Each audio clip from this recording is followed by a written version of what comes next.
Alô, alô, fala Brasil, está no ar mais um Palavras ao Léo, seu programa diário de todas as noites.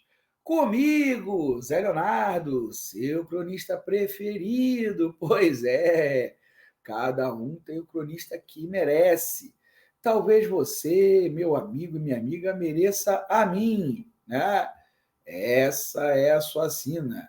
A minha é fazer esse programa diariamente, pelo menos de segunda a sexta, né?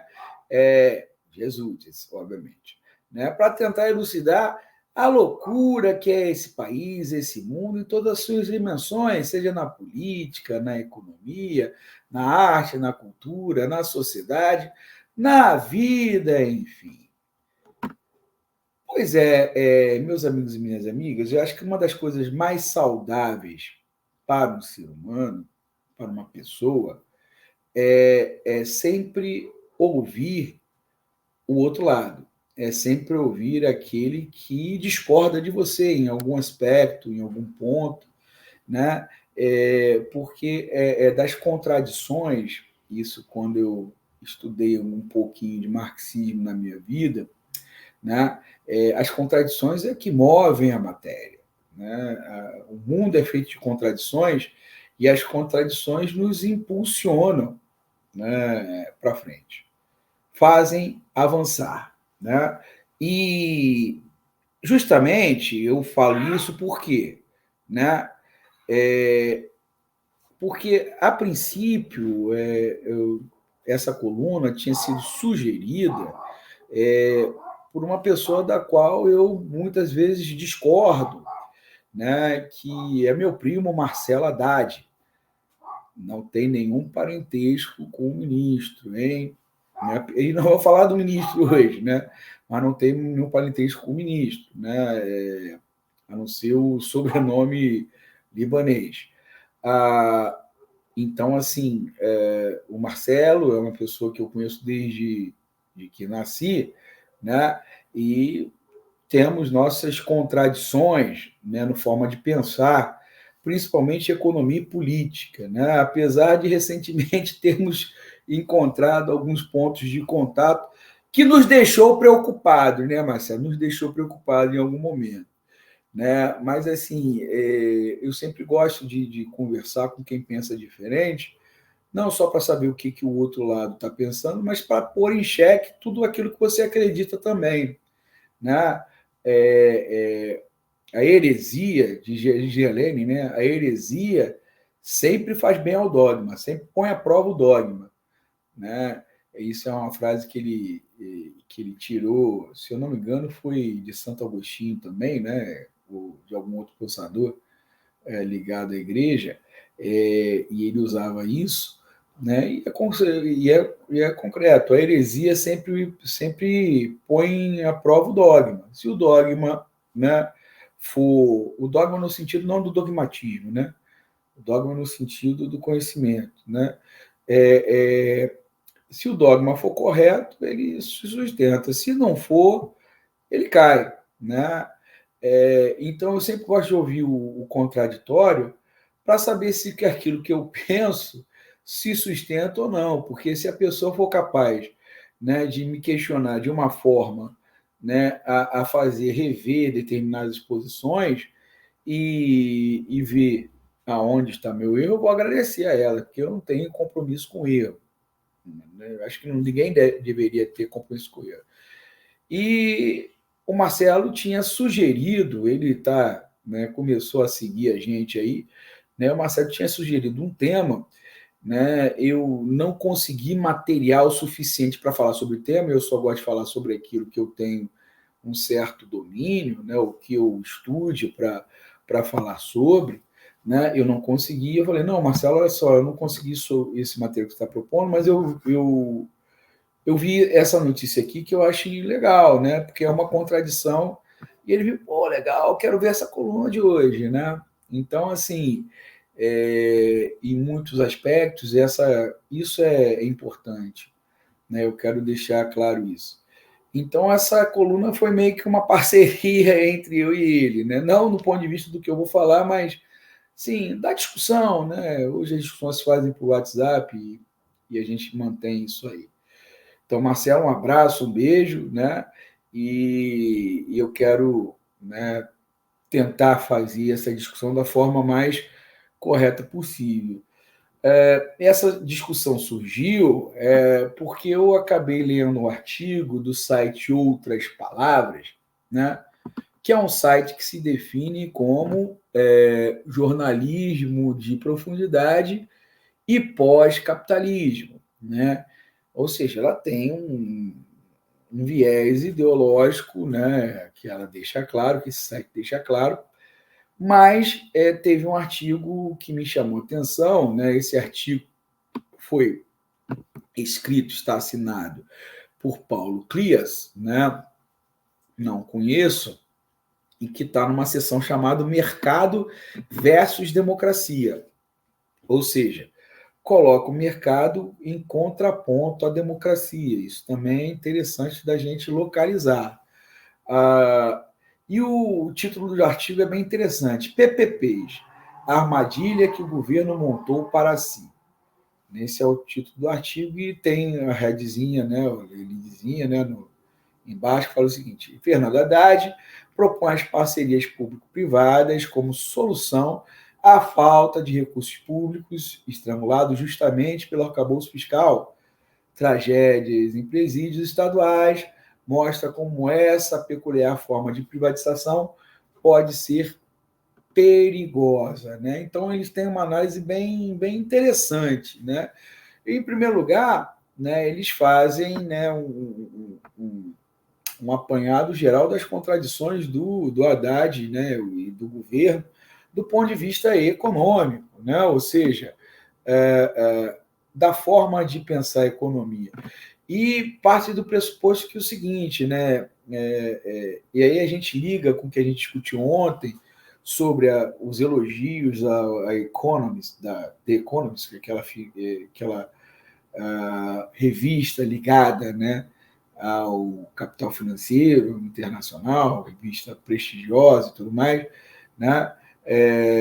A gente pode fazer a ligação com o que eu falei ontem, porque ele cita, na verdade, uma pesquisa feita pelo Instituto Quest, né, justamente né, junto ao mercado financeiro, né, junto a alguns expoentes do mercado financeiro internacional, que diz que o seguinte, que a avaliação, essa pesquisa diz o seguinte, que a avaliação do governo Lula melhorou nesse setor, né?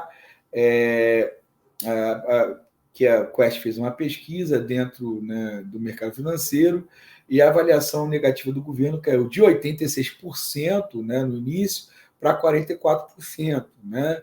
E a regular, né, subiu de 12% para 36%, e a positiva de 2% para 20%. Né? E que o trabalho, né, do ministro da Fazenda, do Fernando Haddad, né, tem uma avaliação positiva de 65%. Né? Então, olha só o que a Quest fez no universo de 100 investidores, de 100 players do mercado financeiro no Brasil, né, e fez nesse universo. Então, esse universo começa a aprovar o governo Lula e tem uma avaliação positiva do Haddad, assim como a The Economist. Isso é importante a gente colocar, porque se esses setores estão começando a apoiar o governo, né, e obviamente, a atuação do ministro da Fazenda, do Fernando Haddad, isso quer dizer que eles estão enxergando que esse governo, e especificamente essa gestão do Haddad, não interfere em seus interesses. Né? Porque se interferisse, não haveria essa aprovação, esse aumento da aprovação tanto do governo como da atuação do Haddad. E aí, né, no bojo do artigo, eles acabam demonstrando por quê. Né? Em primeiro lugar, né, eles colocam a questão do arcabouço fiscal, né, que vai substituir o teto de gastos e que realmente pode congelar os recursos de áreas centrais, aí, saúde, educação, né, área social, se em algum momento. né? Não tanto com o teto de gastos, que é onde isso se tornava uma obrigatoriedade, mas pode acontecer. Então, o arcabouço fiscal, ele não impede que isso aconteça, hein? Isso em primeiro lugar, né? Ou seja, então, na verdade, é a mesma lógica do teto de gastos, só que com uma outra roupagem, com outras regras, né? Mas que, em geral, pode interferir no dinheiro que você gasta em coisas essenciais, para salvaguardar alguns interesses, né? Os interesses do próprio mercado financeiro, né? Porque, obviamente, prevê aí, né, como teto de gastos, que o Brasil tem que fazer uma economia justamente para você poder honrar os seus credores, né? Os credores internacionais e nacionais, né? Dívida pública externa e interna, precisamente a interna, né? Hoje. Ah, então, na verdade, o Haddad não é visto como um problema. E por que ele não é visto como um problema? Ah, porque, na verdade, na prática, ele comunga com as teses liberais vigentes no Brasil, no caso neoliberais, né? Vigentes no Brasil desde a eleição de Fernando Henrique Cardoso, no campo econômico. Então, no campo econômico, o Haddad ele não tem nenhuma diferença, né, do Pedro Malan, ele não tem nenhuma diferença, obviamente, dos ministros da economia que passaram pela gestão do Lula, né? E não tem diferença nenhuma do Paulo Guedes. O Paulo Guedes podia fazer o arcabouço fiscal, não faria porque era incompetente. Aliás, uma das coisas que o Marcelo falou nessa discussão, olha, depois do Bolsonaro, qualquer coisa que vier é boa, ou não é ruim, né? E é uma realidade, né? E é uma realidade. Mas o Haddad, ele, ou por pragmatismo ou por convicção, né? Vamos colocar, eu acho que é muito mais pragmatismo do que convicção. Ele é um cara pró-mercado. É um cara que vai seguir a agenda liberal. Então, obviamente, o mercado financeiro não vai enxergar o Haddad como inimigo, né? Como um impasse para ele. Então, isso é importante a gente colocar. E tem problema nisso? Depende de onde você é, do lado que você joga, né? Se você for um cara mais de uma tendência liberal, você vai dizer, beleza, ótimo. Mas se você for, como é a galera que defende o PT, um cara mais à esquerda, você deve desconfiar, né? Opa, tem alguma coisa errada aí, né? Bom, isso em primeiro lugar. E aí a revista ela vai, né, desenvolvendo seus argumentos e mostra, por exemplo, né, que o Haddad é um defensor das PPP. Isso desde a eleição, ele deixou claro isso. Né? E o que são as PPPs? As parcerias públicos-privadas. Né? Na verdade, é uma forma de você entregar parte, né, dos serviços públicos à iniciativa privada. Essa que é a questão. Né? Há algo de errado nisso? Mais uma vez, depende do lado que você joga. Né? Agora, uma coisa é o seguinte: privatização não quer dizer melhoria de serviço. Necessariamente não quer dizer isso. Né? Pode até melhorar, em alguns casos até melhoraram no Brasil, né? Isso sem nenhum viés ideológico. E outros casos não. Né? Então, tudo depende muito, mas o que a revista coloca de forma correta é o seguinte, que privatização, né, a pessoa que participa de um investidor, um empresário, né, ou os grupos que participam de uma PPP, eles não estão necessariamente, né, preocupados com a qualidade do serviço. Eles estão preocupados com a taxa de retorno. Essa é a preocupação deles. Obviamente que para você garantir uma taxa de retorno, é preciso entregar algum serviço. Né? Mas não necessariamente precisa entregar um serviço que seja assim tão, né, monumental. A Supervia está aí para comprovar, as barcas estão aí para comprovar, né? Algumas empresas municipais de água, inclusive aqui em Niterói, são nesse sistema de PPP, né? E aí? O que mudou, né? Agora, a telefonia melhorou. Não estamos igual aos países adiantados, mas mudou, obviamente, né? Algumas estradas, né, privatizadas são melhores do que estradas que não são privatizadas, né? Mas tu paga para isso e tu não paga um preço muito barato, né? Por quê? Porque o que interessa para esses concessionários é justamente a taxa de retorno. Por exemplo, essa questão do Galeão, que está sendo discutido no Rio de Janeiro. O Galeão é uma PPP.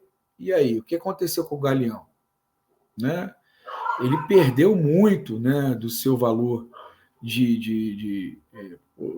do seu uso, né, justamente na gestão dessa atual empresa, que é uma empresa de Singapura, que inclusive agora, né, deram um jeito para ela continuar, mesmo ela tendo desistido, para ela continuar a gerir o Galeão, né?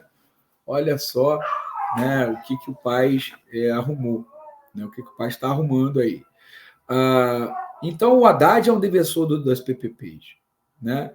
Se ele fosse um cara liberal, se dizer, não, eu sou um cara liberal, problema nenhum. Se ele fosse um Paulo Guedes, um Pedro Malan, problema nenhum. O problema é que ele faz parte de um partido chamado Partido dos Trabalhadores, que, inclusive, na época em que as PPPs surgiram, né, no governo Fernando Henrique, era contra. Aliás, como foi contra várias coisas que existiram no governo Fernando Henrique, inclusive o Plano Real, e que depois foram adotadas durante a gestão petista, ou as gestões petistas. Então, o que me incomoda não é o cara ser liberal ou não ser liberal, o que me incomoda é a hipocrisia. Porque se o cara diz para mim, olha, eu sou isso, eu posso dizer já de antemão que eu discordo ou que eu concordo. Se o Haddad chega para mim e fala, eu sou um cara liberal, eu acho que o neoliberalismo é a solução, eu já vou dizer, não, Haddad, poxa, não quero você como meu ministro da Economia. O problema é justamente você dizer que é uma coisa e na prática ser outra, ou seja, você acender uma vela para Deus e outra para o diabo. Aí não dá, né, Haddad? Ou você é o liberal tipo Paulo Guedes, né? Ou você bem é isso, ou, né, você, obviamente, vai ser contra as PPPs, pelo menos das formas como elas estão aí, como elas se organizam no Brasil, né? Então, isso é uma contradição, né? Não só do Haddad, é uma contradição do governo, que o governo precisa explicar, né? Ou precisa explicar para as suas bases, né? O porquê dessa contradição, né? Mas que também é reveladora. E eu gosto muito quando a verdade aparece, né?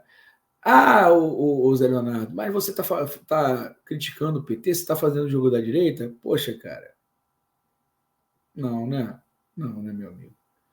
Né? Quer dizer que agora todo mundo que fizer criticar o PT vai estar fazendo o jogo da direita? Né?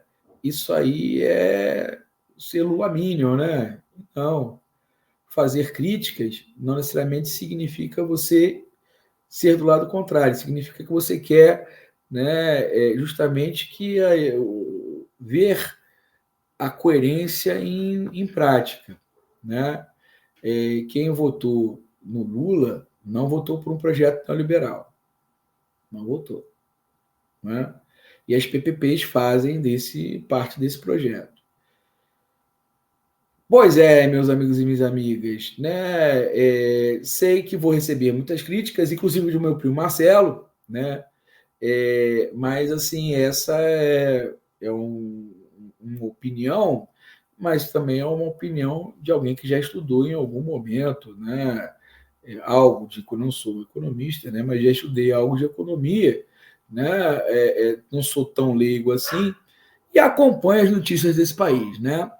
E tendo dito isto, meus amigos e minhas amigas, entrego esse abacaxi em vossas mãos para que vocês possam descascar, deglutir e digerir. E até amanhã, pessoal!